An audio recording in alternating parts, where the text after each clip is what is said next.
Hey, it's Jeremy from jeremy.net. I am a comic book artist, writer, creator, self-publisher, and I share my creative process here with you online. If you enjoy this channel, like to get additional bonus live streams twice a month where we dig into some of the best art books around and try to suck out all the knowledge we can, you can become a Patreon subscriber for as little as $2 a month. There are higher tiers for higher rewards, but you also get access to our Patreon exclusive Discord server where we share tips, feedback, encouragement, work in progress, and more. You also get access to an online digital archive where you can read my comic books. All of that for as little as $2 a month. Head on over to patreon.com/Jeremy. That's patreon.com/GERIMI. If you'd like to get a free digital sketchbook, if you'd like to get work in progress animated GIFs delivered right to your inbox, blog posts about what I'm reading, what I'm watching, what's inspiring me creatively, you can sign up for my free monthly newsletter at newsletter.jeremy.net. And if you would like to purchase physical copies of my comics, or if you read digitally on Kindle, you can go to amazon.jeremy.net, and that will forward you to my Amazon author page where you can pick up books like my first graphic novel, Eye of the Gods. It is a psychological thriller about a man cursed with visions he cannot control. You can also pick up my most recent comic book, Morningstar. It tells the story of Lucifer's fall from heaven as a Western. It's an 8-issue series. Volume 1 contains issues 1 through 4. Volume 2 contains issues 5 through 8. Both volumes have extensive back matter, character sketches, thumbnails, script excerpts, character designs, photo reference. I basically show you how I put the entire comic book together. And there are book flip-throughs for all of these books on the homepage of my YouTube channel. Now, you guys let me know if the audio quality is okay, because I got a new microphone today. And, Vaughn's in the chat, and he says, you look upset. My eyes are red just because I didn't sleep well. I was up really late. Actually, I was up really late working on the setting for the microphone. And I literally just woke up like 5 minutes ago. I'm like, oh crap, I gotta do the stream. Not oh crap, like I'm not happy to see you guys. I love seeing you guys. But my eyes are just red because I'm like, I just woke up. I'm still drinking my morning coffee, which now I've got a mute button on my microphone. So if I have to take a sip or if I have to sneeze or blow my nose, I can just.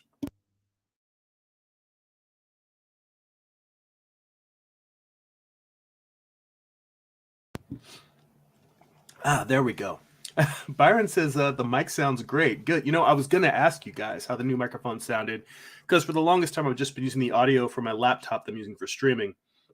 I finally got around to getting a Blue Yeti mic, and this is not a paid promotion, but oddly enough, you know what? Logitech congratulated me on hitting 8,000 subscribers, and I was just, it's odd that they watch like small YouTubers, like not watch, but if they just see someone posting about stuff in the streaming culture, that they will give a shout out. And I thought, people for years have been telling me to get a Blue Yeti mic, and I got it. I spent a while. I watched a couple of they're not hard to set up, but I watched a few YouTube videos to understand what settings I needed to adjust in order to get the best sound. And after messing with the placement, turning the gain all the way down, adjusting the volume, I've got it in a position. My main worry is that I don't want you guys to hear a lot of the mouth sounds that I have, because in my early videos, people Byron says Jeremy is depriving people of his mucus noises. A dark day indeed. Hang on, I gotta turn off the Patreon banner, the Amazon banner there. Yeah, Byron says Jeremy's depriving people of his mucus noises. A dark day indeed. It couldn't last forever. But yeah, the mouth sounds that I, just by naturally talking, I'm one of those people who perhaps my mouth is moister than it needs to be. So I've definitely been pointed out, and I don't take it as an insult or offended that people were commenting it, because I understand that if I'm listening to something on earphones and having someone smacking in my ear, that's super annoying. So it was a challenge for me to try and find a mic that could pick up a lot of the that it could make my voice sound rich and close and not pick up the room tone, while at the same time not being so close that you're getting like sounding like you were on the inside of my mouth, which is really gross. And I think I got a great balance. So I was worried that would be either too low, too loud. So you guys, let me. So just saying that sounds great. Good to know. If at any time the sound quality sounds weird, let me know. The one thing I will tell you is that now that this mic is that sensitive, if I do stuff like if I go up to my bookcase to grab something, or if I need to move around the room while we're live streaming, like I know the difference between here versus if I just back off the mic a little bit, that before it would sound about the same, whereas it should be a significant difference if I move back from the microphone, which is kind of one of the benefits. It just has a small range, like a little audio bubble, and I just sort of tip my head into the bubble and talk. And also, I kind of have to keep in control how excitable I get, because I don't really need to talk that loud. Before, I was projecting my voice to the microphone, whereas now it should be just in a normal, calm speaking tone. You guys should be able to hear me. So let me know if there's ever a point where you're like, hey, it's a little quiet, or man, back off the mic a little bit, because I'm still adjusting to, now that I have the microphone settings set, I need to adjust myself to how loud I should speak, how close or far away. So if there's ever a time where you're like, dude, it sounds like you're shouting, let me know. Or if it's like you're whispering, we can't hear you, also let me know. And I will adjust from there. Now, as to today, and by the way, Vaughn, I appreciate the concern. But no, other than lack of sleep, which I will tell you, I'm upset about daylight savings time. Still, it messes me up so hard, and that's one of the reasons why my sleep schedule's off. But I appreciate the concern. All right, and so this week, or not this week, but next week, there will not be a live stream. Why won't there be a live stream? Because I will be exhibiting at WonderCon in Anaheim. I will be at Artist Alley E23. I will have books, I will have prints, I will have original art, and I'll have myself there to have conversations with all of the wonderful convention attendees. It's one of my favorite shows. It's kind of like my home base show. I love it. I've missed it the past couple of years. Getting back to the floor. I am also participating in a scavenger hunt. It's organized by Don Nguyen and the CAPS art. Is it a guild? It's an association. Is it but anyway, the organization, they're having a scavenger hunt, and I'll be participating in that. I'll post links to the after this live stream. I'll just post this scavenger hunt image, the map, on my social media, so you guys can download it directly from there. I've retweeted some of the other participants who have shared it, but I have been so busy getting ready for tax season this past week, I haven't had time to do much in terms of helping promote that. So I need to get behind that. You can get a giveaway from one of the tables of each of the many great creators that are going to be there. So I'll have some treats to give away for fangoers, and there will be a grand prize for one of the lucky contestants who completes the scavenger hunt. All right, WonderCon next weekend, Artist Alley E23. Let's get into doing some artwork. Let's see here.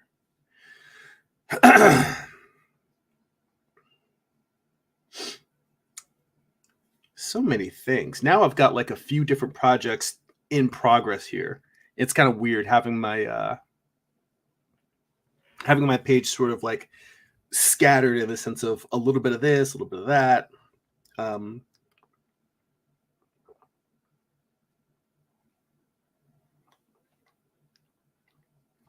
So when last we met, I was doing a value study for this piece, and I'm pretty happy value-wise.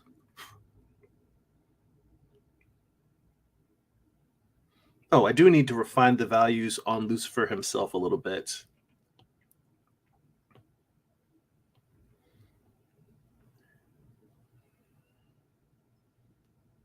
So let me see. I want to make sure that the lightest value on him is still darker than the than the sky, significantly darker than the sky. So let's see here.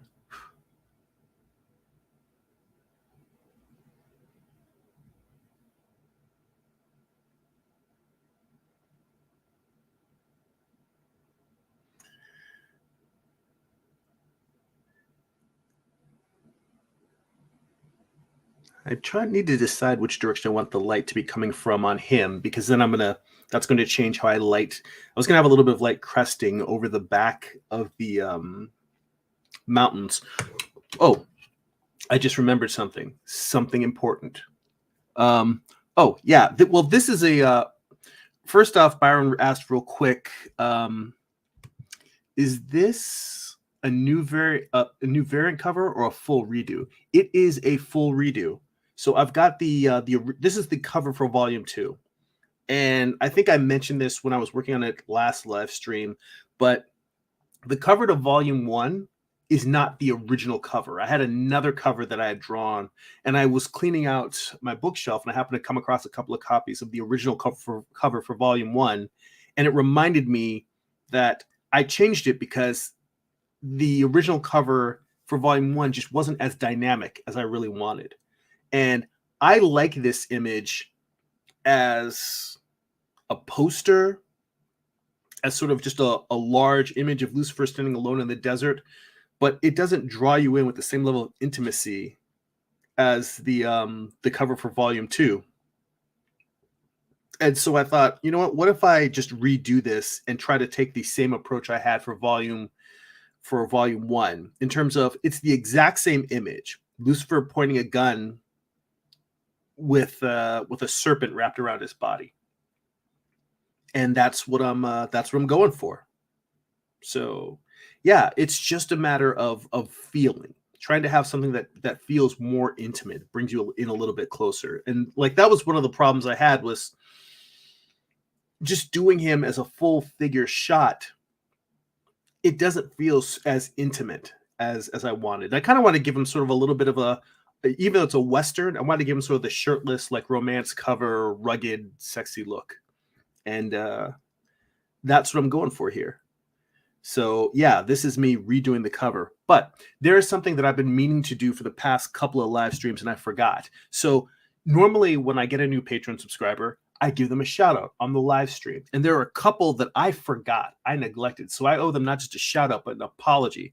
So back in February, put it on my tab, became a new Patreon subscriber. So put it on my tab. Thank you so much. I apologize for your belated props and giving you your due, giving you your love. It was February 19th, so this is a month late. There's no excuse for that, but here it is. Thank you so much for becoming a Patreon subscriber and supporter. Feel free to message me anytime on Patreon, or hop into the Discord server if you want to share some artwork or feedback. I appreciate the support, and I appreciate you being a part of our community. Now, in March, Karen Veer became a Patreon subscriber. I greatly appreciate you. Thank you very much. I know you've been a long-time viewer, because I know you've definitely popped up in the comments or commenting on the videos, whether live or just afterwards. So you've been around for a long time. I appreciate your support as a viewer, and now I appreciate your support as a patron, as a Patreon subscriber. So thank you so much. Apologies for the delays in getting to it. Like I said, starting to prep for WonderCon, starting to prep for tax season. Things have gotten a little bit nutty. I've been a little bit off my game, but you know what? Sometimes you gotta hustle and do what you can, and hopefully things will get a little bit calmer and I'll get back into my flow. But thank you so much. I wanted to publicly acknowledge and appreciate you. And I'll be adding your names to the scroll at the bottom of the screen. And hey, Certsy's in the chat. How you doing? Good to see you. And Byron says, could you say that you put it on the tab? Yes, I did. Oh, okay. Yeah, so I just wanted to make sure. I actually had a note next to my desk, like, you better give them props before this live stream's over. So all right. So anyway, I just want to make some value adjustments here on this piece. So Certsy. Okay, yes, I'm going to write that down. Certsy. because it is sometimes people have screen names that's hard for me to or maybe not even screen name. Maybe that's your actual your birth name. But it is sometimes there's names that I'm not familiar with, and I apologize for butchering it. Suretsi.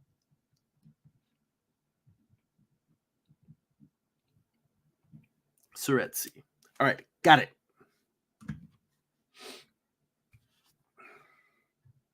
But always nice to see you. Thank you for dropping in. All right, here we go. So I'm going to start by just seeing where I am. Whoop, that brush is way too big. Picking a gray here that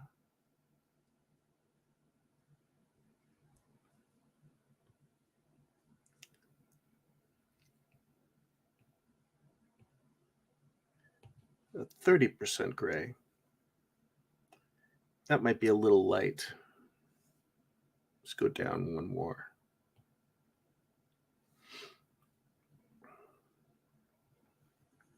Well, that feels a little dark. All right.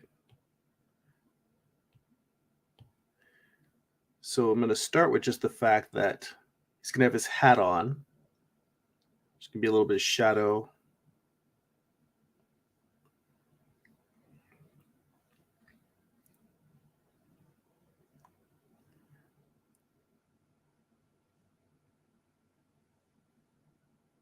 So I think the way that we're trying to angle this, or the angle that I'm trying to take, is that the light is coming from above and mostly from the front, but a little bit of the right front. So the light is going to kind of fall off as you move over to his right, the left side of the figure.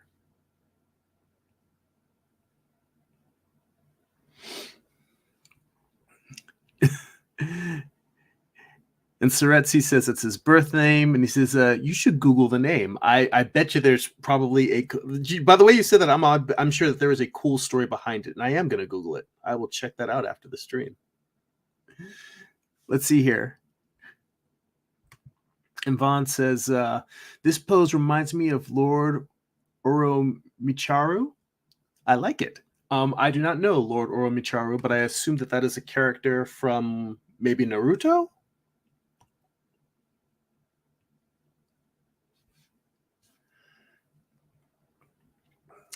Or perhaps some anime.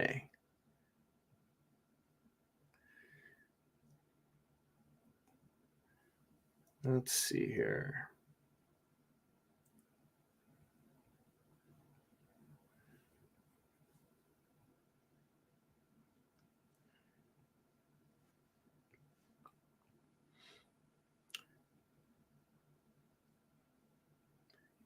So what I'm really trying to do right now is just decide whether I want to move the lighting around so it's coming from a different direction than the one I've picked.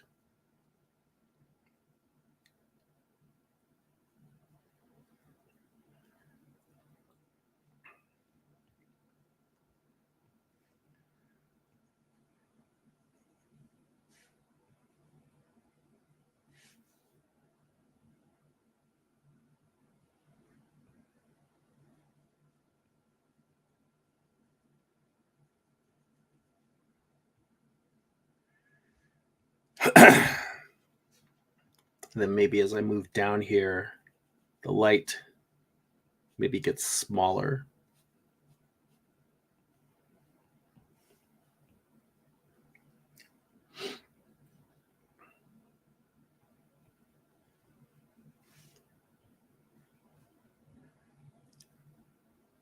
Then navigating around the arm so that there's light on the top, but if the light is coming from sort of above and to the right, the inside of his arm is going to be more in shadow. And with this gun, there will be light on the top surface of the gun. So this is a case of where I'm using light to define the volumes.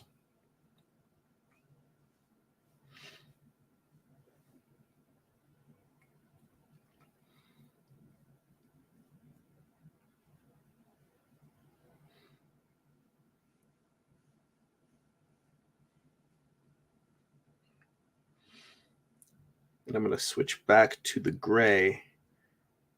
Give a little bit of shadow like on his arm there, like his torso is blocking some of that light.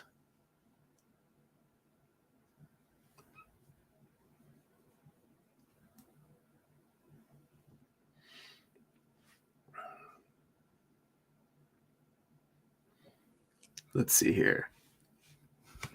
I made a good guess. Yeah, he says he's from Naruto. Well,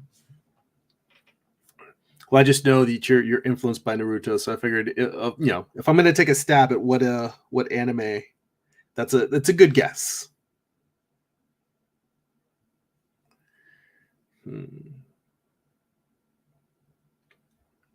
Maybe out here you get a little bit on his shoulder.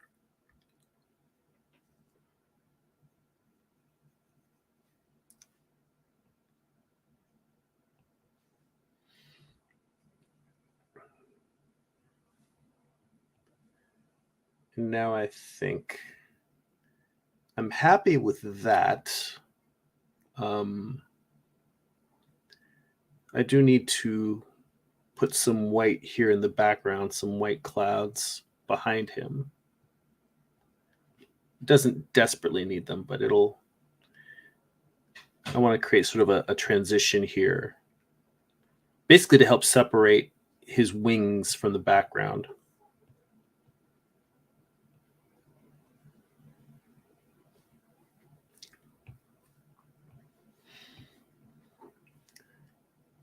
I need to go in here and grab some of that light, the light part of the wings, paint that in here. Just separating this a little bit more. When I first drew this last week, I drew this entire region as part of his wings and then just realized, oh, wait, I didn't. Oh, you know what? That's what I forgot to do. I needed to get some reference on bird wings. Let's see here. Paul's in the chat. Hey, he says, hey there, Jeremy. Hey, Paul, how's it going? Just picking up on this piece where I left off. You know what I'm wondering is I want to see if there's any birds in the reference app that I have, because I want to see if I can actually pose a bird in with wings in an angle similar to this. So I've got where is my my reference apps? I've got the app handy. I've got an app called Art Pose Pro. I think handy just has hands and skulls, but Art Pose Pro might actually have some. Let's see here. It's been a hot minute since I've used this, but it has like props that you can add. See, that's lighting, facial hair. Let's see here. Oh, right, here we go. So it's got props, rocks, trees, chairs, weapons, swords, shields. It does not have animals.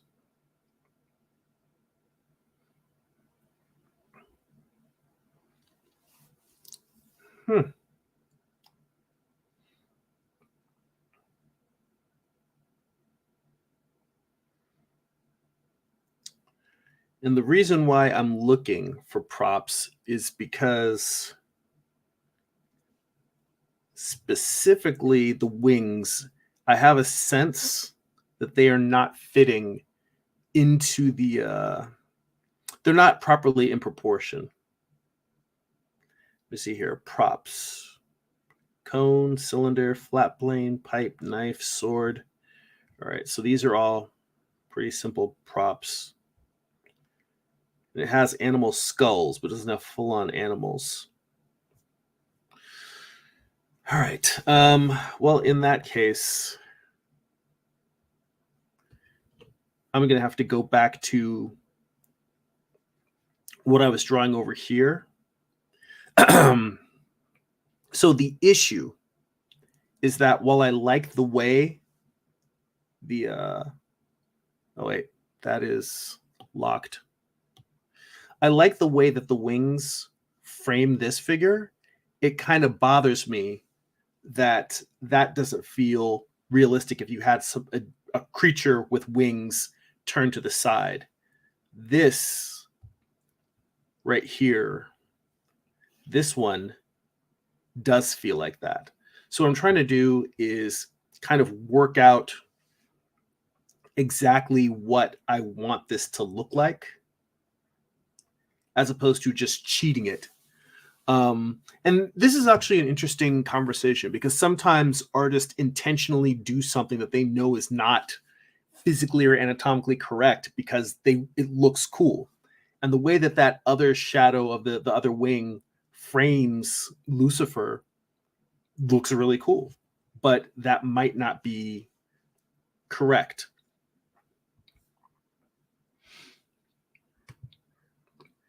And actually, Vaughn says, look up Albrecht Dürer's Angels for reference.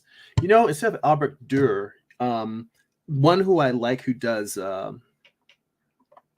another, old master, Gustave Dore. He's another one who draws a lot of angels, and I think he might have some. You know what? Let's look up some reference right now, live. Let's just do it. Let's see here. Were you guys able to hear me swishing around coffee in my mouth? That's another thing about this mic. I'm still worried about how sensitive it is.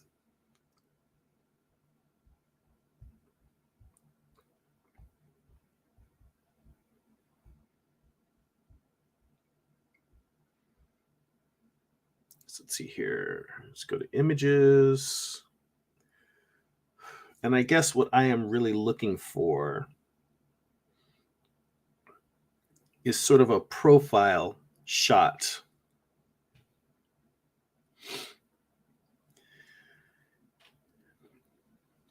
This image of the Fall of the Rebel Angels was probably one of the inspiring shots for Morningstar.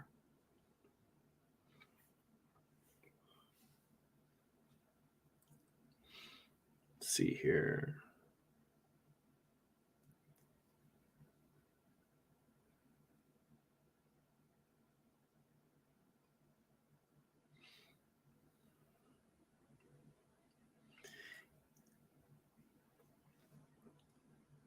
So Dore seems to mostly draw the wings kind of in symmetry. So like they're both heading, like if as a profile, they're both heading back, and you'll see like one a little bit in front of or behind the other, mostly behind the other.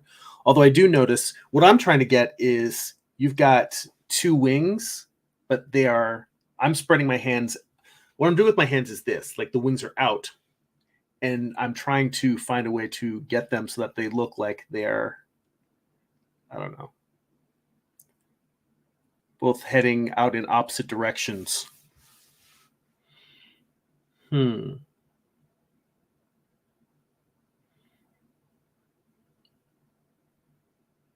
is actually a cool piece. I kind of want to do a master study of this.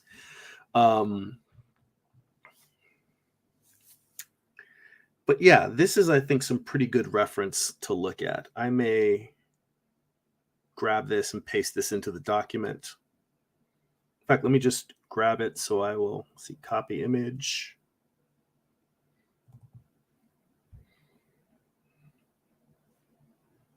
Paste. Let me see if there's maybe one other that I want to look at. I mean, honestly, in a perfect world, what I would do is I would actually take paper, cut little wings, and I would attach them to my little figure, and I would pose this guy with wings just to see sort of like, this is how I want this image to look.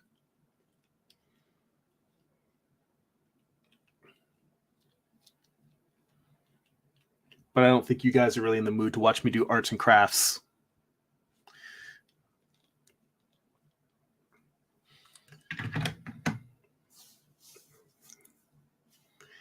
Anyway, taking a look at these, just going through a couple more to see if there's anything that really catches my eye as, oh, this is the angle. This is how it should be.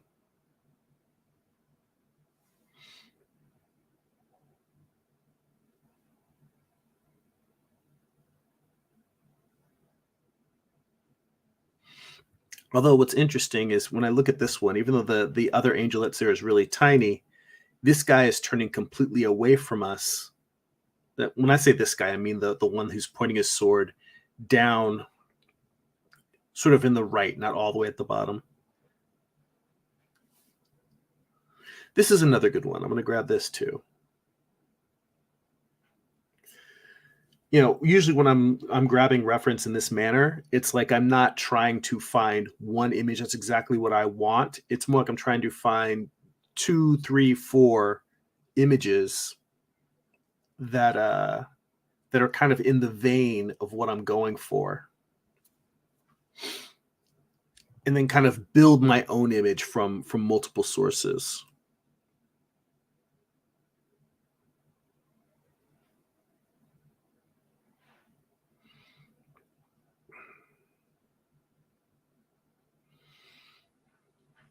I mean, I will tell you,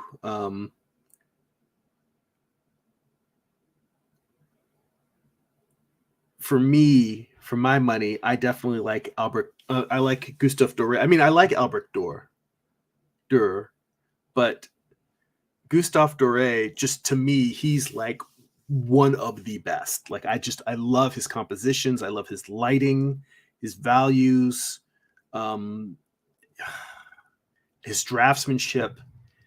He makes these amazing complex scenes look so simple. We might have a Dore master study session sometime in the future. And let's see here. Vaughn says, what about a flared wing pose? Like when a bird of prey spread out their wings when they're attacking other birds in flight. Well, you know, it's not necessarily for me, the challenge is that it's not that I have a problem with the pose in the foreground. It's the background wing. It's the fact that the pose that I have currently, if I turn these off, I like how the wing on our right, the wing that's closest to us, I like how that looks. It's just that the other wing feels like it's not properly, like I'm drawing one wing that you're looking at the front of, or the underside of, and the other wing I'm drawing it like you're looking at the backside of, but it doesn't feel like that backside is properly correct. So yeah, he says it's a defensive and aggressive wing pose. So the thing that I'm working towards or trying to work around is that, switch to red here, is that this wing that's behind his head, I like the way it frames his head, but it looks weird in terms of how it fits. Compositionally, it's exactly what I want, but it doesn't look like that's realistically what a wing on his back would be doing. So that's the issue. It's not that, oh, I'm trying to find a pose that conveys the story of what's happening. The wings for me are a compositional tool, and I want to put them in a tool that gives me what I want compositionally while looking like they belong on his back. So it's more of a composition meets anatomy tool, not so much a storytelling problem. Now, it may be that I find a pose that does both things, but I'm like, it feels a little bit blah, or it doesn't convey the intensity of the scene. That's when it becomes a story issue. So I'm not saying that story and what's happening in the moment, what I'm trying to express, won't become an issue, because you kind of have to balance all of those things. And sometimes you sacrifice logic for emotion, where you're like, I'm doing something and I know it's unrealistic, or it doesn't work, it doesn't make sense compositionally, but it gives me the feel I want.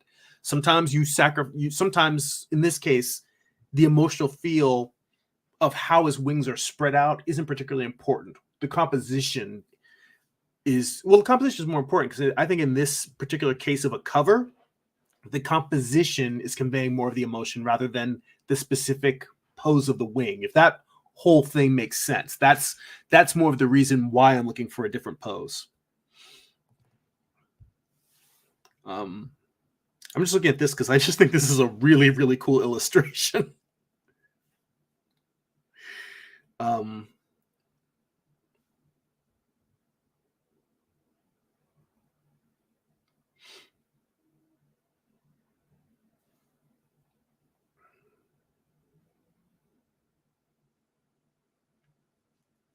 was going to say, I think I might save this piece just because I do actually want to do a master study of it.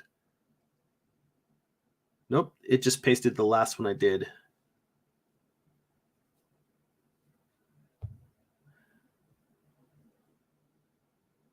So let's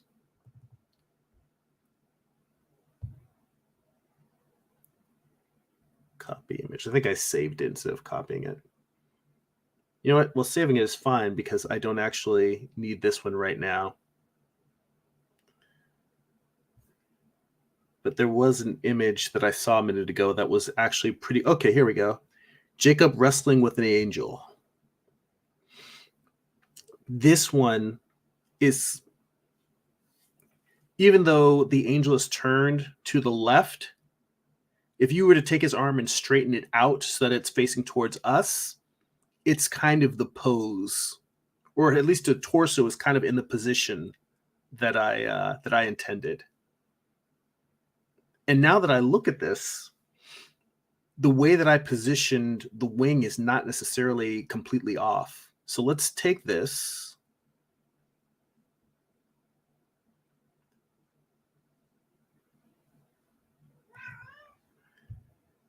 I don't know if you guys could hear that. That was my girl Khaleesi in the background. Come here. Come here. I don't know whether the mic is going to make her show up a lot more. You're going to hear her meowing in the background, or whether the new mic is... And let me know if the audio is still okay, whether it's too loud, too soft, whether I'm talking too softly, or whether I'm talking too loudly. Because now it should sound like I'm just right up in your ear whispering to you. But yeah, I don't know how well she's going to show up on the mics now. Anyway, let me paste this one in. And just to give me a little bit of space, I'm going to crop this image.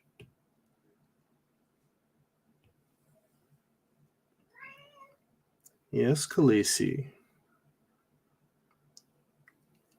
Let's invert that selection. There we go.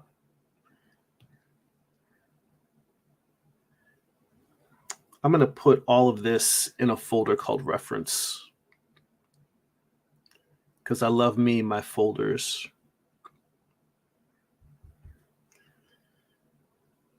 And now I'm going to take just about everything else. Well, it's just 3 layers really, but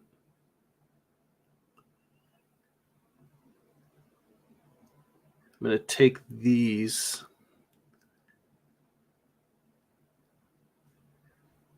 Nope, that's not what I want.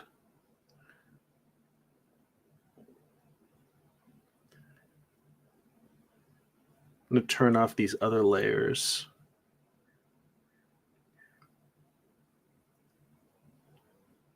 So I have a little bit of room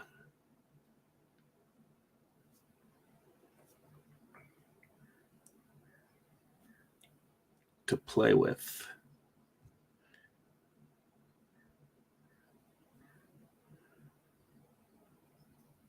So I just want to move this over now.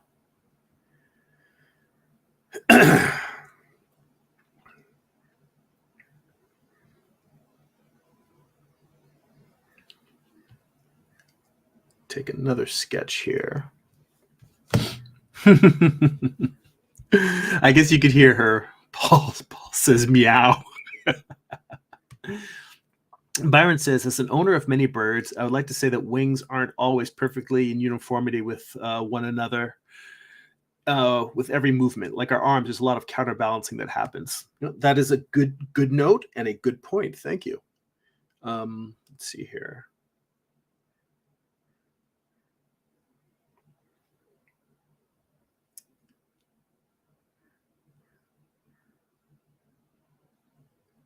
I think honestly, as much as it's useful to have these other small, well, no, I kind of want to have those other small images up while I'm working, but it looks to me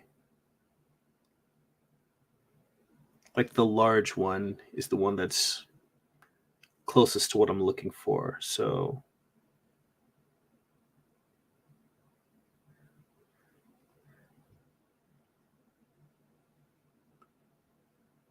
whoops, undo, move down here, and let's move that down there. I'm just reorganizing for better sketching so we can get in here a little bit more.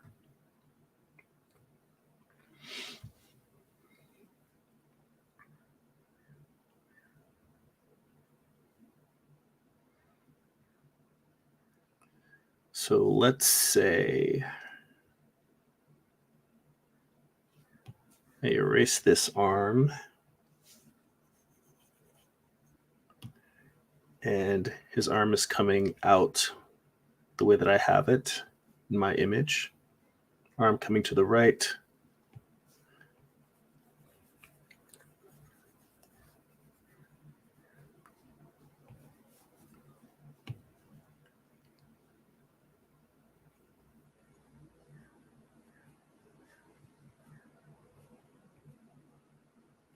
So his arm's out there.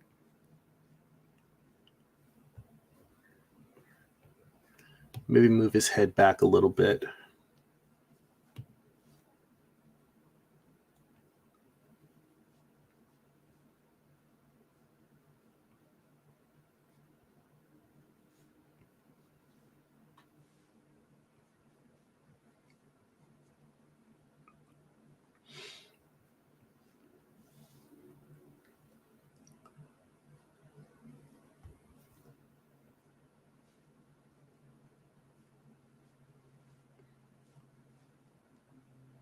Let's say we've got the wing coming up like that. But we've got it flared out.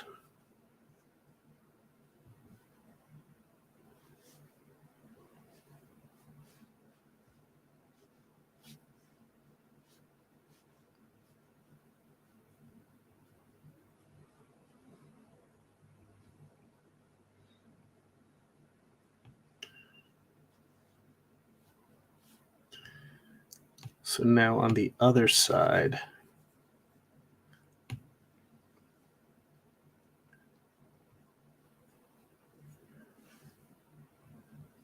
so really it's just a matter of, do I want it how far out do I want to have it go? Because if I had it just going like straight back, almost parallel, I could have it going like that. I think what this is telling me is that the way I was drawing it with the wing kind of sticking out from the bottom here, that while they could counterbalance, as Byron says, it's more likely that I'm going to have the other wing going up as opposed to down.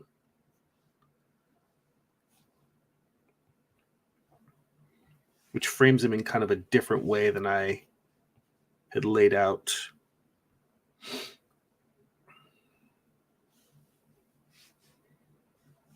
But you know what? That's the idea of doing these little thumbnails. It's like, let's see, let's explore one or two more different possibilities. Let's see here.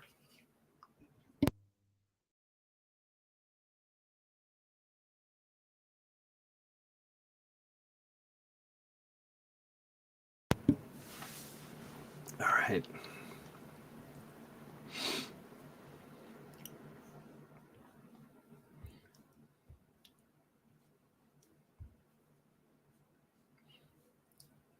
So really all I'm looking at here is just a couple of different possibilities for the for the torso and wings.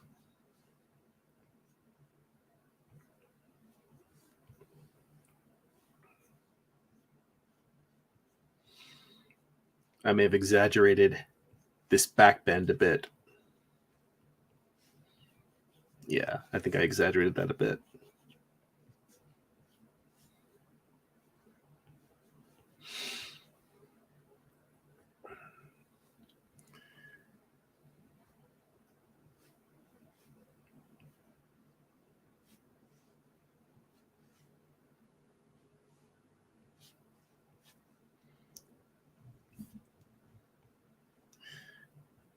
Now, what's interesting is it doesn't seem at all odd to me to have the wing go up.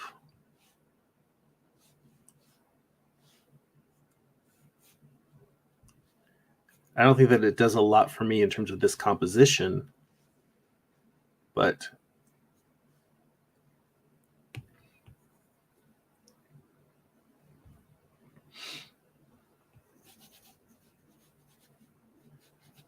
as a matter of fact, let's just erase the head altogether. Let's just look at, all right, you've got something attached to one shoulder blade and the other shoulder blade.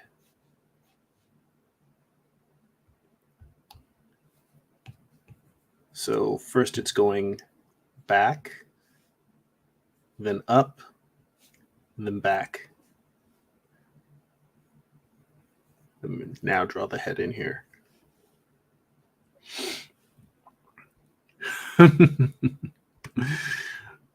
Paul says, are you drinking coffee through a straw? Interesting choice. Yeah, it's a metal straw. And the idea is simply that by drinking through a metal straw, the coffee doesn't stain my teeth as much. When I first got it, it took a little getting used to because the metal used to get hot from it, and then having hot metal in your mouth while you're trying to drink is kind of odd.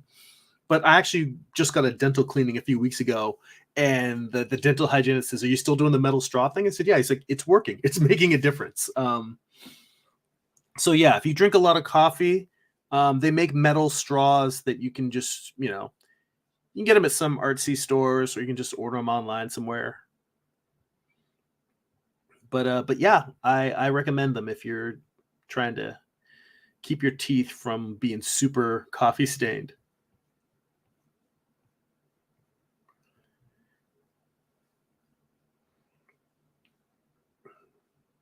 So I'm just trying to, in fact, one of the things that,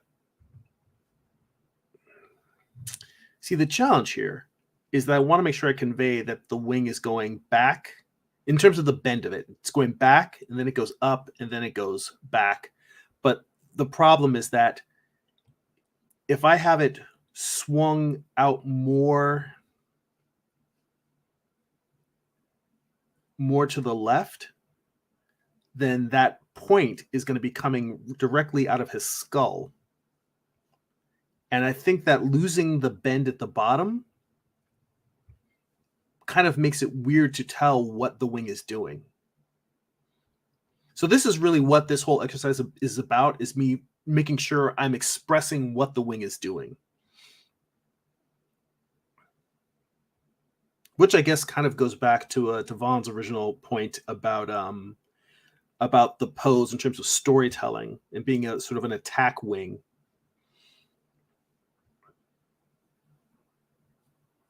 I mean, and in the long run, I might have sat here and said, I'm going to spend an hour working out wing shapes, and be like, did you really need to spend all of that time? You could have spent that time working on the piece. But I've said this before. For me, the point of thumbnails is I would rather know that I have the wing shape that I want at this stage, spending an hour doing it, than for me to spend 3 or 4 hours rendering and coloring the other piece. And then in the last hour, be like, you know what? The wing shape isn't okay.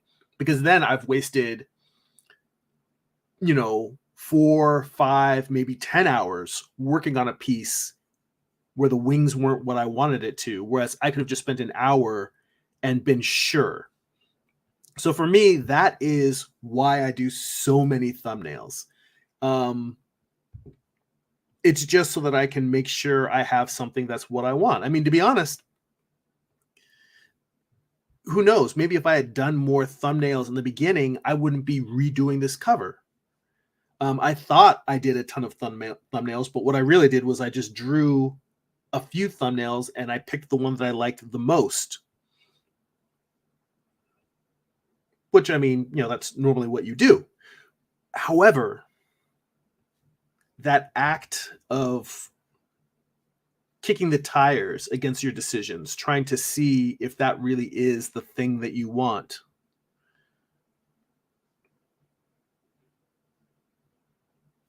I'm going to move this particular sketch down a little bit further because I'm going to try that thing that that Vaughn mentioned about more of the attack pose with the wings. So I'm going to have them flare out a little bit more, just to see how they look. I mean, that's the other thing about doing thumbnails.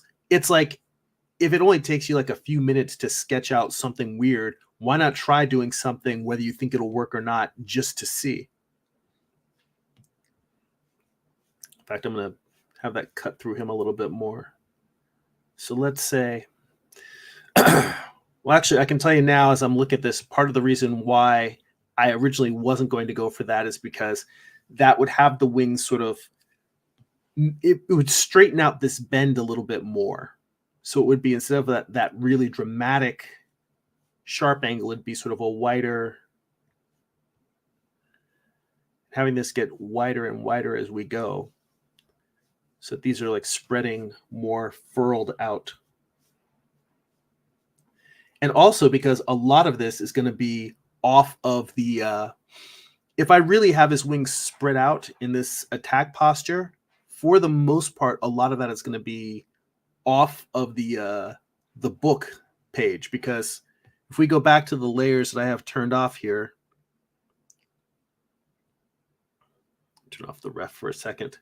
If we go back to this, there's not a lot of the wing on the book page. So it might really be that compositionally, we're going to lose a lot of what the wing is doing. Unless I were to try and shift it to intentionally, if I shifted it so that the wing is more in frame, what's going to happen is the wing that's closest to us is now going to be, it's going to do two things. It's going to be foreshortened because it's going to be heading towards the viewer, and that wing would now actually be in front, not in front, but it would be kind of almost parallel to his gun arm, like his gun is out and the wing would kind of be in front of that, but it would be blocking. Like, I know this is the thing where it comes into like playing three-dimensional chess, is where you start thinking a couple of steps forward. If we go back and redo the lighting, the wing would be in front of the direction the light source is coming from, which means it will put him in shadow now. That's a completely different piece. That changes the tone significantly. There is a world where having him standing in the shadow of his own wings is a really cool image. It's a piece that on its own, just saying that, having an angel standing there in the shadow of their own wings, that's kind of cool and badass. Maybe worth exploring. But in fact, you know what? I will do see, this is the other thing about thumbnails. You get an idea and you start running with it, and you're like, oh crap, more ideas on more ideas on more ideas. So I'm going to make a note of that, because it's a very different idea, drawing him standing in the shadow of his own wings. But it's also very different from what I'm originally trying to go for. So let's say that this is going back,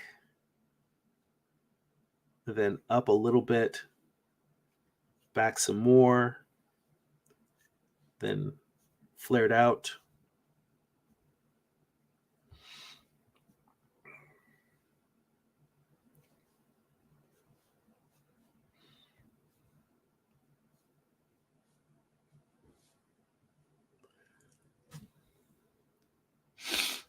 Let's see here. 47 is in the chat. It says, hey, see you in real life next weekend. Yeah, I'm looking forward to it. 47 is going to be at WonderCon as well. What's your table again? Give it a shout out in the chat. I'll give it out. Give a shout out for everyone. Make sure they know. It says, yeah, still super busy getting ready. You should see, to the right of me is just my studio is all boxes because I've been skipping conventions for the past couple of years. So it's like I had to pull all my convention stuff out, figure out what I'm bringing, what I'm not bringing. I'm gonna have some stuff that I'm gonna have there as like sort of prizes for a giveaway for a scavenger hunt. There's like all kinds of stuff. My studio's a mess. I'm not ready, and I don't want to be running on zero sleep up until the show. Let's see here. Paul says, seriously learning so much from you, Jeremy, in such a short time. I had no idea about the Pose software. I need that in my life. You know what? I'm always happy to share every time I have a resource that's useful. He says didn't know about the coffee straw either. That software is, I'm going to flip back to it just for a second. So it's called Art Pose Pro. And let me go to my reference. I've got a little gallery of reference apps here. Art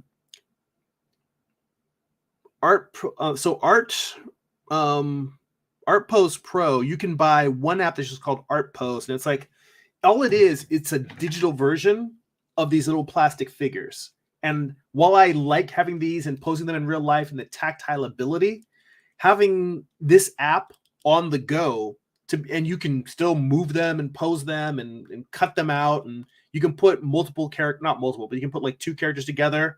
That convenience of doing it when I'm on the go as opposed to having the real figures with me, it was kind of like a no-brainer, because I think you can buy the first Art Pose there's Art Pose and there's Art Pose FE for female, and I think you can get, I think both of them are $8 each, and then it's like $12 for the Pro, which is both of them together plus a few extra features. So the Art Pose Pro is the one that I recommend. It might be 12, it might be $15, whatever it is. It was something that the app is way less than just one of these figures. So I was like, that very, very reasonable. So yeah, Art Pose Pro is one of those that I use pretty regularly. And the app Handy, I think it might only be like $5. I bought it a long time ago. So and that one, yes, you can kind of have the similar features. It has similar features as the you don't need this if you've got the Art Pose Pro. But when I bought this, I bought it because it has specific heads, hands, and animal skulls. And just the fact that it has the different heads, you can just get a head and have it scroll around, move, change the lighting. Again, not paid for repping this, but these are some of the reference tools that I have for when I'm working digitally, or even if I'm working traditionally, I'll have these tools and I'll work everything out and then go to painting the actual thing. Let's see here. HJ Mars says, very sad to hear about Lance Reddick. Yeah, rest in peace, Lieutenant Daniels. I mean, he was amazing in every movie and TV show he was in. He was just in the last John Wick. Haven't seen John Wick 4 yet, but you know, he's a great loss to the community. Very inspiring to fans, geekdom and sci-fi, and fans of The Wire and crime, gritty crime. It's a loss. Rest in peace, Mr. Reddick. 47ist, he's going to be at Small Press booth 59. That's going to be at WonderCon in Anaheim this coming weekend. Not this weekend, but the following weekend, next weekend. And he says, I'm going to do the smart thing and set up on Thursday. I would, but Anaheim is so far from my place. I'm on like the opposite end of Los Angeles from it. So well, what I'm going to do is I'm going to set up Friday, but I'm going to try and leave super early as opposed to getting there like 2 hours before. I'm going to try and get there really, really early, get in, park, and hopefully get set up so that, it sucks to get up early on it, but I mean, remember this way, I can either get up super early or I can go down the night before, and it'd be a hassle to go down the night before because I would have to take my convention gear with me to my day job and then leave from there. And I'm glad you're going. It would make life easier if I could set up the day before, but what I would have to do in order to do that just doesn't work. So I'm like, Bummer. Oh yeah, I was going to make a note about standing in the shadow of wings.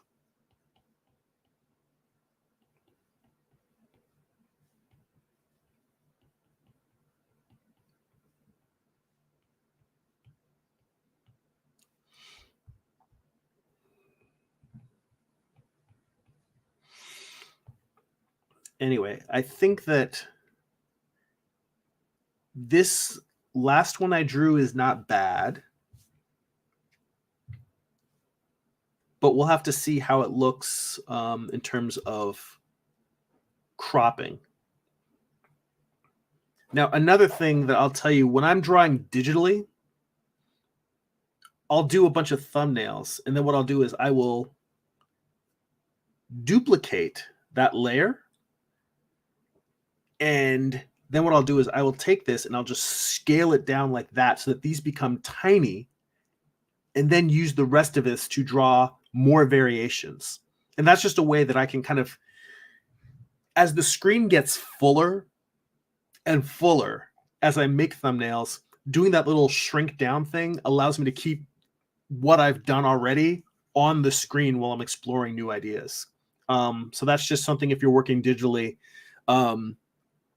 It's an approach thing. It's not like, oh, this is the way to do it. This is not a master secret. It's just something I've noticed when doing thumbnails that I find actually kind of useful. So start doing that.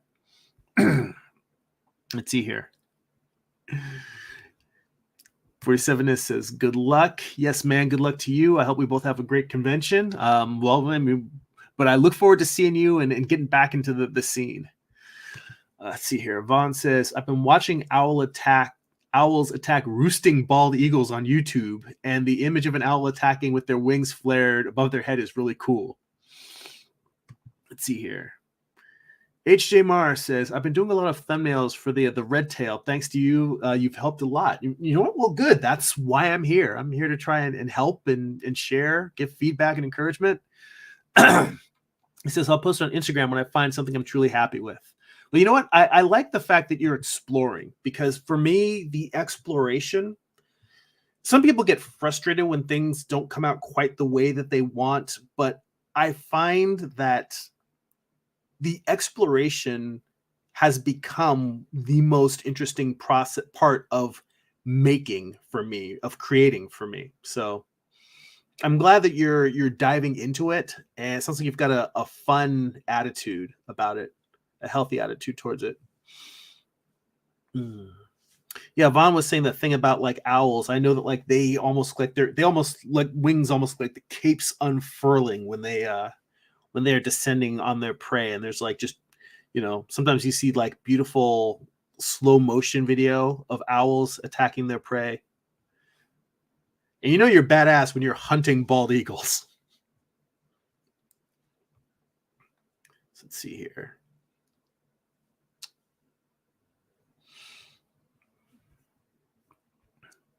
And Paul says, I am currently making thumbnails of your cover, exploring. Well, cool. Thank you. Explore on. So the reason why I'm still drawing, even though I said I was kind of happy with that last one, is I want to see what happens if I maybe have the other wing, the wing that's to the left. If I make it so instead of looking at the back, to have it open wide enough that you're seeing a little bit of it going like this, going this way. So now you're seeing the underside of both wings, even if this is at a very sharp, a very shallow angle.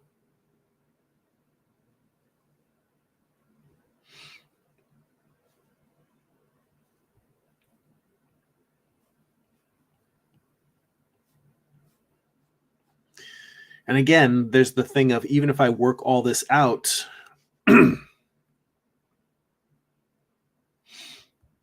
there's the issue of how much of this is going to get cropped off.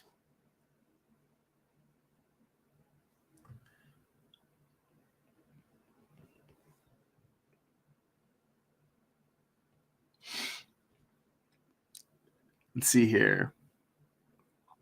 See AA in the chat says okay. HJ says, I had a look at some bird fights, like you said, and it was actually really interesting to look into what his fighting style could be. Yeah, I mean, that's the beauty of reference, is that I find reference is rarely about finding something and copying it, and it tends to be about inspiration and showing you new ways to express what you really wanted to express, which is why I always think it's better to do thumbnails first. Like, for me, that big thumbnail that I started with, where it was just him, not thumbnail, but the loose sketch, that's where I started with. And that's after I know what I'm trying to go for, that's when I start looking for reference. Or I'm trying to say, all right, what do the wing poses need to be? That's when I grab reference. And they help show you things that you either didn't know or you wouldn't have thought to add into a piece. So, but yeah, I'm glad that you're learning a lot from it and that you're exploring. I mean, for me, for the longest time, I never thought that reference was cheating. Some people will say, well, if you can't draw it out of your head, whatever. But no one ever properly taught me this is how you use reference. So I didn't know. I mean, I knew that there was like the Norman Rockwells where they would set up their own photo shoots and work from those. I know there's people like James Gurney who will build maquettes, build little statues, and people who would have, like, the same way as figures. I had friends who would use GI Joes; they would pose them and draw from that. But I never really understood. No one ever told me how to work reference into my workflow. But I think part of that is also that every artist does use reference differently. So the other important thing is maybe sometimes it is just looking at something and tracing it. Like the Wally Wood reference is, he says, never draw what you can trace, never trace what you can copy, never copy what you can steal. It's a humorous quote, but he's worried about the deadline, and he's just like, what can I do to get this done on time?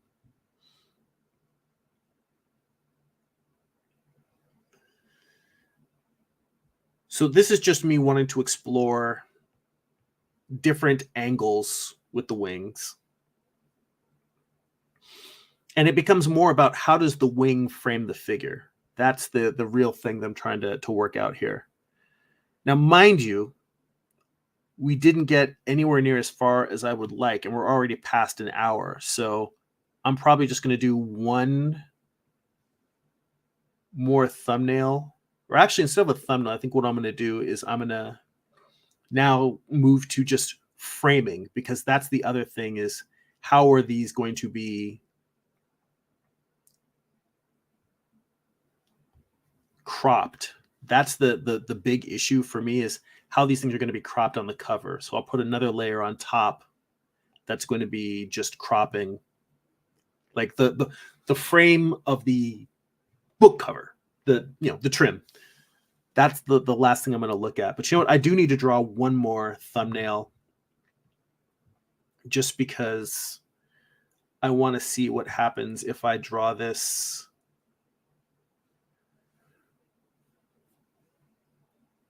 with the other wing pointing down.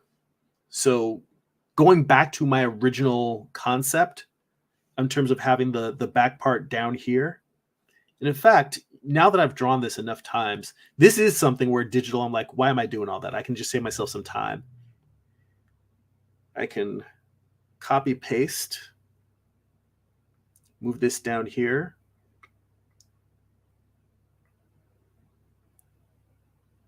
And merge it back. And now what I can do is just come in here and erase this wing. And let's go back to that idea of the wings being parallel.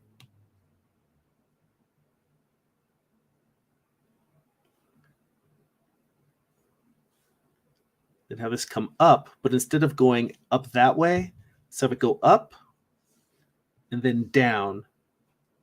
So now we're revisiting sort of what what Byron was saying about the wings not necessarily having to be parallel. Although I will tell you that having one go up and then one go down, it might be something that birds may do. Maybe if they're sitting on a perch or if they're standing, it does feel awkward to me. I wanted to test it out. This is the important thing for thumbnails. A lot of times you may have a notion about something you want to try. And the fact that literally in the time it took me to erase that wing and sketch this other one, I can look at this and say, all right, this might be interesting if this was a horizontal composition and I had room to show the wings. But knowing that I'm going to be cropping them the way that I am, that doesn't do what I want it to do. So now what I'm really looking at is this one and this one, and just trying to decide if how I want to frame them. And I guess really I could include this one over here too.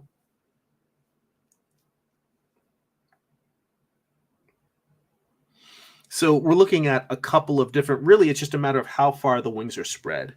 So we've got one where the wings are both heading back parallel. We've got one where the wings are sort of divided, and then we've got one where the wings, you're seeing the underside of both wings, and they're just, completely spread. So those are the three different ones I'm looking at here. Let's see here. 47 says Morningstar as a fighting game. That would actually be pretty cool. The problem is that they all have similar skills. It's all them guns and wings. So they've all got similar, even though they have different personalities and some of them have particular weapons, and maybe that says something about the fact that I did not vary the characters up enough. If anything, I'd rather see it like a Red Dead Redemption game as opposed to like a Street Fighter combat game. But hell, having it as any kind of game would be pretty cool.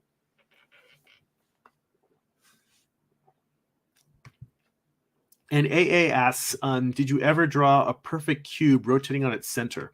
Yeah, I have a whole video on drawing cubes. If you just search on my YouTube channel, if you go to the channel, there's a search, as opposed to the whole searching for YouTube, there's a box for searching just a specific channel. And if you type in there rotating cube, or if you just draw a cube, you'll find all of the videos I have that have me with something about drawing cube or box.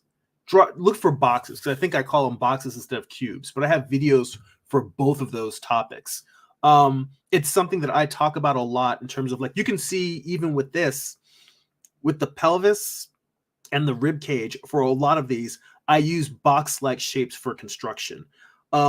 My figures tend to be boxier, even if they're female, than, say, people who use rounder forms or more organic forms. It's not a good thing or a bad thing. It's just simply a matter of taste. Some people like to construct with very organic forms. Some people like to construct with like egg shapes and spheres. And it's simply just what feels natural to you and expresses your ideas the best. For me, boxes make my figures feel more structural. So that's what I use. Let's see here. Vaughn says, are there any set rules for showing muscle forms on the figure, like bony landmarks?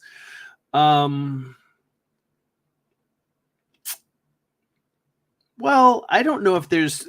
Well, the set rule really is clarity and simplicity. Because in trying to draw every single muscle and every nuance of it, sometimes you end up with a big lumpy mess that doesn't look good. Like, you might be able to look at and say, okay, I can tell, here's the bicep, here's the tricep, here's the brachialis, here's the radiobrachialis. And you might be able to identify all the muscles, but it might not look attractive. So for me, I would say that that's one of the reasons why I like to start with primitive forms. So if I'm drawing an arm, I'll start with, here's the shoulder. The forearm is coming out of the shoulder. you get down to the elbow, and I'm not even drawing the elbow joint, but then saying just here's the forearm, and then here's the wrist.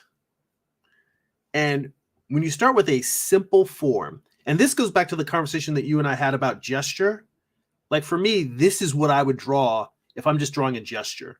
It's just that, those simple, it's almost like the thing where we were talking about drawing contour lines, except it's very stripped down. And then what I'm trying to do from here is, it's not a matter of fitting all of the muscles inside of that, because the bicep may break out and come above that line, and then meanwhile, you might have the tricep and it'll break out at the top, but then go inside that form underneath. The deltoid will come out, and you might have the bicep tuck in, or the tricep tuck in underneath the deltoid in the back. Then also have the deltoid come over the top of the bicep. But what I'm trying to say here is, you want these ways the muscles react and interact to not distract from. You want them to work with these basic forms. That basic form that I started with, these whole things are just refining that basic form. It's not throwing a bunch of scribbles on top of it. It's more of just, right, this muscle peeks out here and then wraps in. It's like you're carving into that basic form, that those basic cylinders and cube and spheres that I drew for that arm. That's your wood. That's your basic block of wood. And then you're just coming in and you're just carving in the details. And you want to try and do it as simply as possible. And I'll come in here and I'll say, all right, I might need to make the bicep a little bit larger from this angle. And then I might have to have it pull in a little bit, because the arm, I think this is the brachioradialis over here. It's coming down on the outside. That comes in there and kind of fits in between the bicep and the tricep.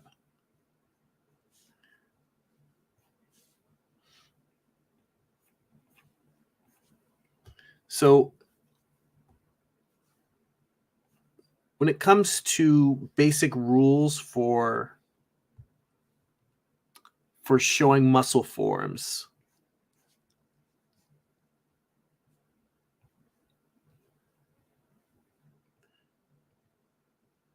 and this is one of the reasons why people will tell you that if you understand volume and lighting, that you don't really need to know anatomy. I like learning anatomy. I've learned and studied anatomy, but they're kind of right in that, as long as you understand the shapes, you don't need to know the names of them. If you know where they're located generally, and you know what they look like when they are lit from different directions, and when you turn, and if you can turn them in your head the same way that you would turn a box, then that's really all you need to know. So muscle forms.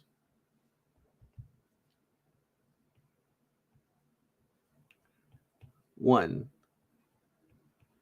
simplicity. Two, clarity. Just want to make them clear and simple. That is my advice to you. And then those basic lines that you used, normally I'm drawing them lightly enough that I can just erase them. Or if I'm drawing digitally, those lines are on a separate sketch layer, and then I'll do the refined anatomy on top of it.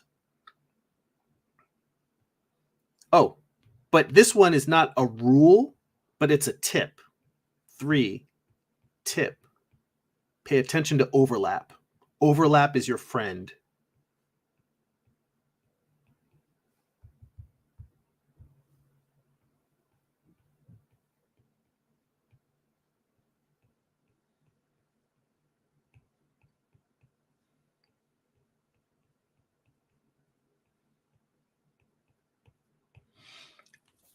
Let's see here.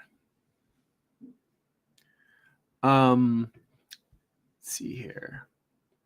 You'd also asked, are you willing to change the whole pose? If so, Lord Orochimaru has a lot of poses where his crouching and sending a snake out on the attack. Well, I'm willing to change the pose, but I kind of want to. Looking at other artists for inspiration in terms of reference, like Gustave Dore, is one thing, but I think just going to a manga and picking someone else's pose, I'd rather work out the pose myself. So I'm not against changing the pose, but I think that I kind of already know what I want story-wise. For me, the way I look at it is this: instead of looking at someone else's pose, I'd rather say, hey, have you thought about doing a pose of him crouching? And then me working out on my own, what does crouching mean to me, and doing my own interpretation of it, rather than look at someone else's pose and then apply that pose to my figure. Like what if you said, how about change the pose to him crouching? How about change the pose to him hanging from a tree? I prefer to start from the idea and generate my own concept of that idea versus just looking at someone's pose and copying it. For me, copying is more about me studying how to draw things I don't know how to draw. So studying for me is a separate process from creating. Creating, I like to come internally. For studying, I go external and look at things and take them in. So they're two kind of separate processes. Let's see here. Paul says, darn, wings are hard to draw. They can be challenging because wings are kind of like fingers, they're deceptively simple. But no, hands are hard to draw. Wings are hard to draw. Let's see here. Oh, wait, let me go. Vaughn says, do you think it would be easier to learn the arm muscles first? Right now, I'm learning the chest. Well, I don't think that either one is harder or easier, but I will tell you that I am of the opinion that it is more important to learn how to draw your mannequin of the entire figure. That's more important than learning individual anatomy. And you should learn anatomy, but I would say that as opposed to saying, I'm going to learn how to draw the arm first or the torso first, what I would say is work on being able to do a simple mannequin of the entire figure.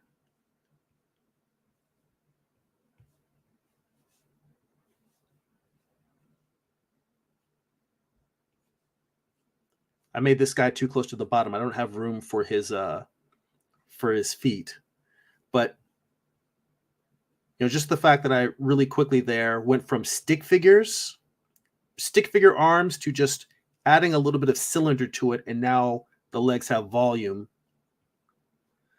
If you can learn how to do this, you can draw comics without even really drawing anatomy.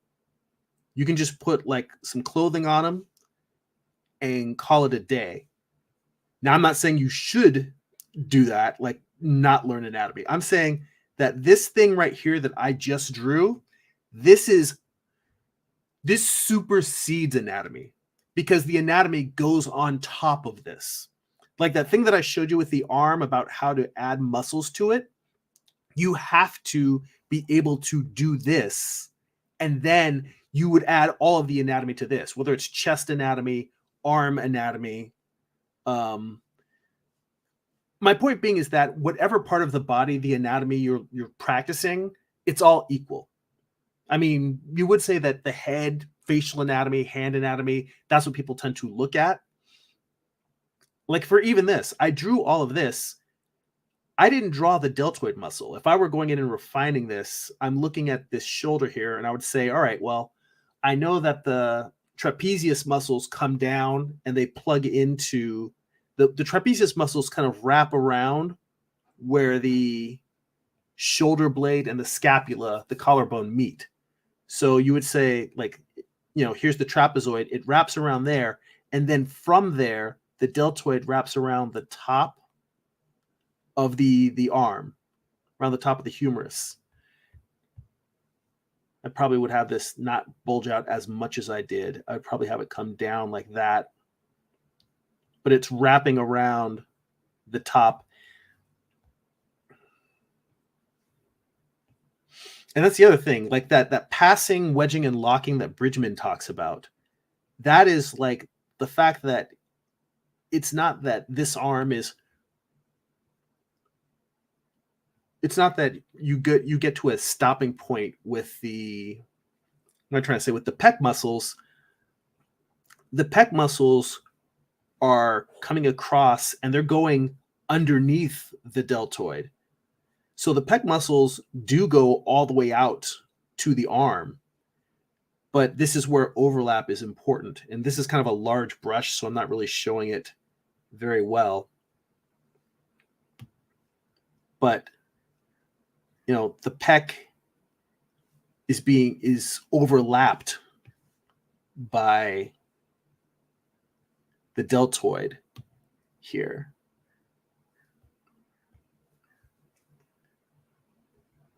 The pec is overlapping, the deltoid is overlapping the pec is overlapping the arm muscle. So there's all this overlap that's going on.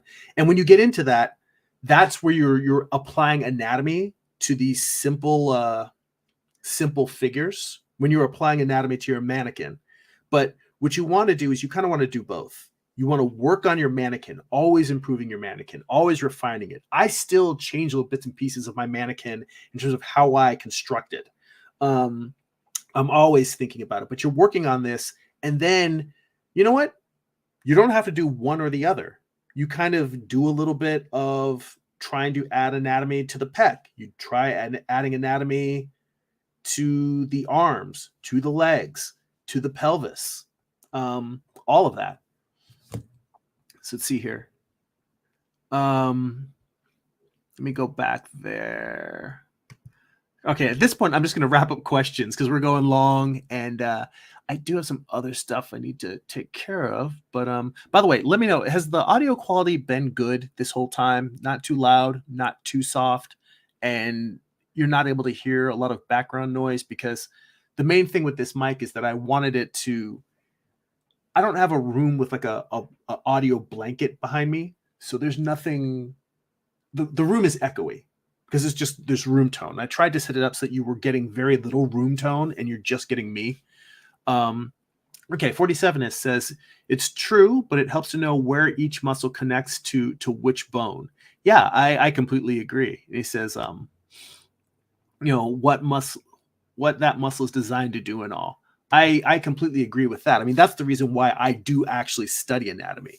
I feel like it gives you a deeper understanding of what the body's doing and how it's moving. But I'm just saying that, like you agreed with me. It's the fact that if somebody understands basic volume and basic lighting, they can get away without really studying anatomy. And there are artists who do it. Most artists who are figurative, representational illustrators, and definitely comic artists and animators, we have a need to understand the movements on a deeper level.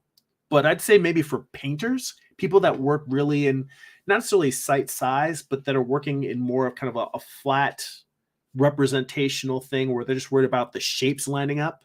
If they just understand basic volume and how light affects those volumes, they're probably more than happy with that. So if you were somebody who's just a figurative painter, you might not care about anatomy that much. Let's see here.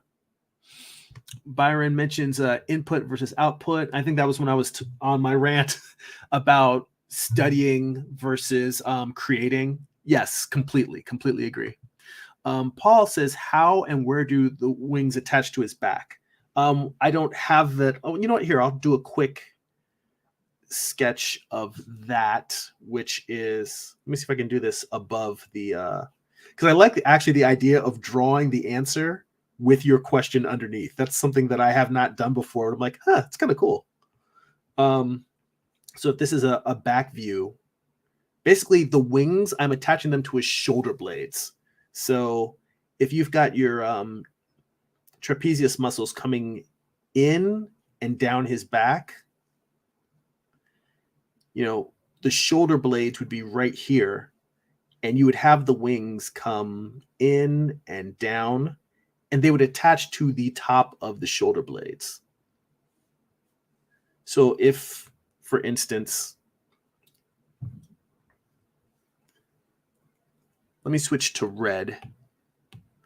Let's say that right here on his back, that is his shoulder blade.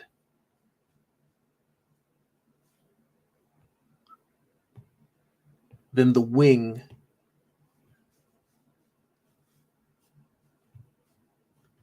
is plugging in to the shoulder blade. And maybe it's not plugging in where the muscle is, but it'd be maybe plugging in on the inner. So kind of like the same way where the shoulder blade attaches to the rib cage, to the back of the rib cage, the wing would be attaching to that. Then coming out.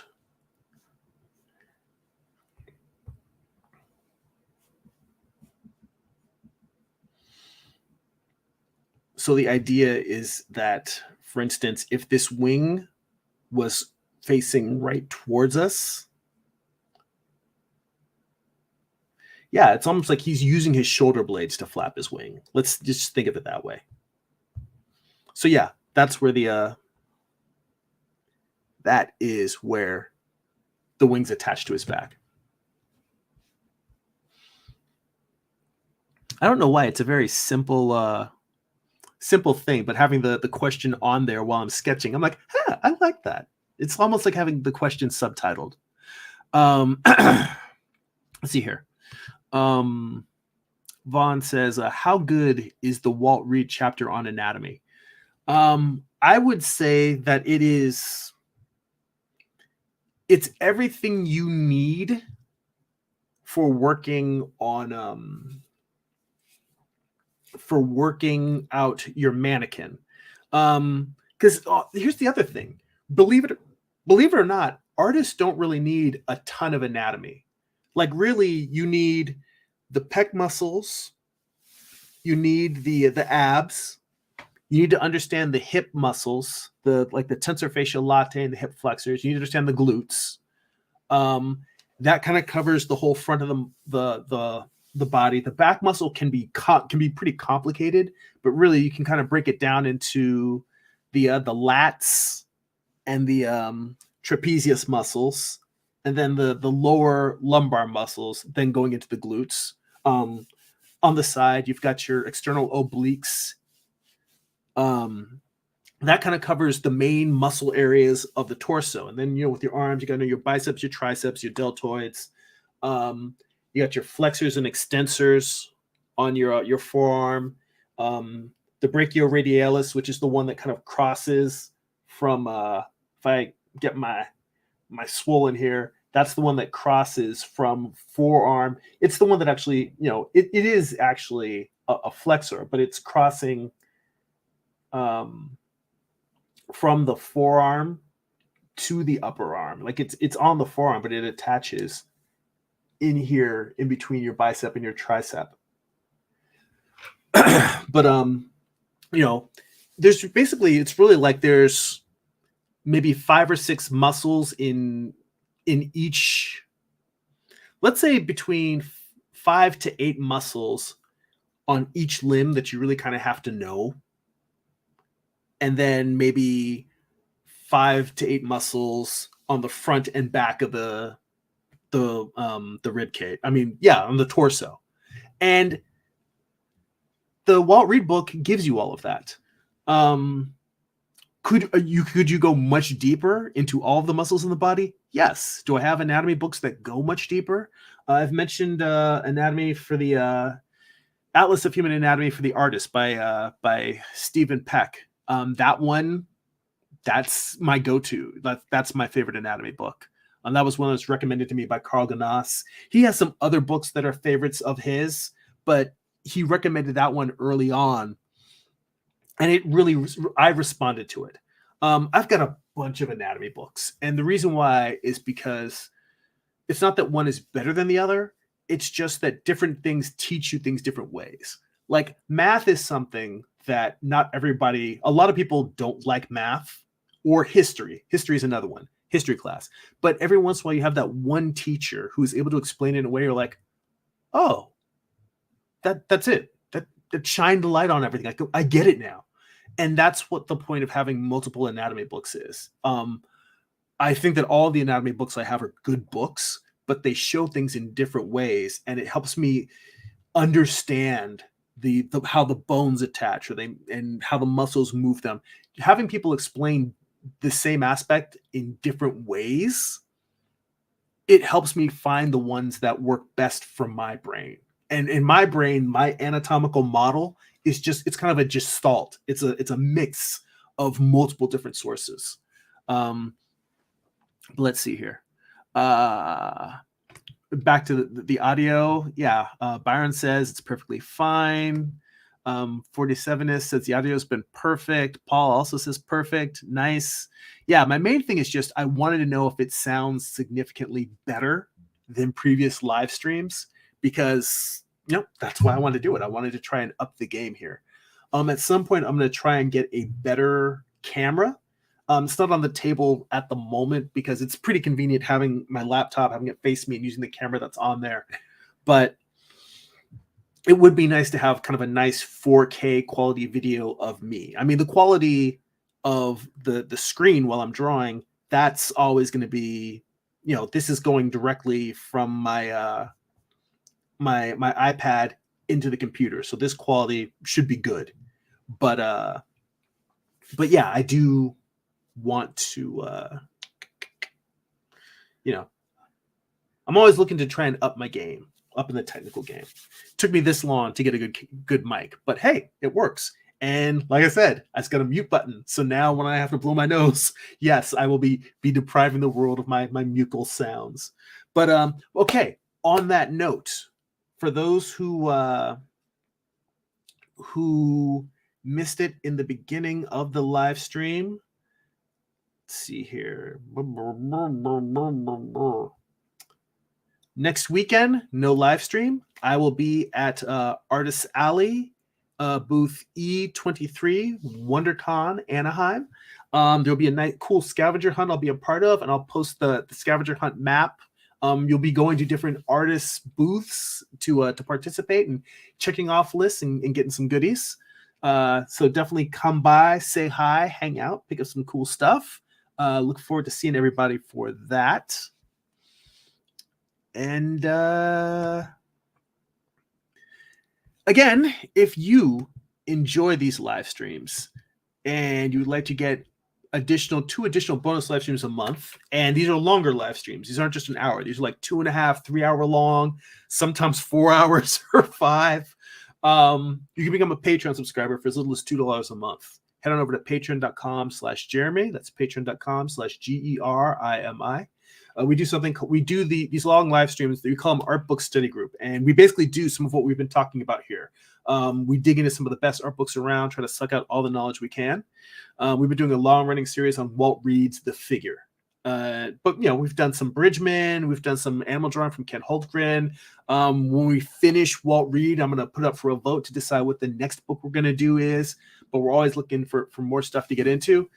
You also get access to our Patreon exclusive Discord server where we share artwork, works in progress. We get feedback, talk about tools and tips, talking shop, talking about art and marketing and selling our work, inspiration, all of that good stuff. You get access to all of that for as little as $2 a month. But there are higher tiers for higher rewards. There's links in the description, patreon.com/GERIMI. And if you'd like to get a free digital sketchbook, if you'd like to get work in progress animated GIFs delivered right to your inbox, if you'd like blog posts about what I'm reading, what I'm watching, what's inspiring me creatively, you can sign up for my free monthly newsletter at newsletter.jeremy.net. And if you would like to purchase physical copies of my comics or read digitally on Comixology or Kindle, you can head over to amazon.jeremy.net. They'll forward you to my Amazon author page. You can pick up books Like my first graphic novel, Eye of the Gods, it is a psychological thriller about a man cursed with visions he cannot control. You can also pick up my most recent project, Morningstar. It is Lucifer's Fall from Heaven told as a Western. It's an 8-issue series. Volume 1 contains issues 1 through 4. Volume 2 contains issues 5 through 8, the conclusion to this series. If you want to get this cover, you better get it soon, because the thing I'm working on now is a new cover for this one. So this one is going to be limited edition. It's going to go out of print as soon as I get the new cover done and get that uploaded. So, you know, this cover is going to be the limited time one. But both versions have extensive back matter, script excerpts, thumbnails, page layouts, character designs, photo reference. I'll show you how I put the entire book together. And if you want to see what it's like inside before picking it up, you can head on over to my YouTube channel. There are book flip-throughs of all of those books on the YouTube channel homepage. So on that note, again, I also want to thank recent Patreon subscribers. I want to thank Karen Ver for signing up and put it on my tab. I appreciate you guys. Appreciate you being patrons, being part of our community, hanging out and supporting. All right, guys, thank you so much. Always good to see you. Always good to hang out. I see Long Arm is in the chat. Came on from Twitch. Just sorry you're catching it just at the tail end, but I'm gonna put the replay up and definitely join us for another one. Thank you so much. 47 says woohoo. Byron says thanks for the stream. Very welcome. And HJ says the audio's been perfect today. Honestly, sounds great and clear. Happy to hear it. All right, guys. Thank you so much. That's it for now. Go be creative.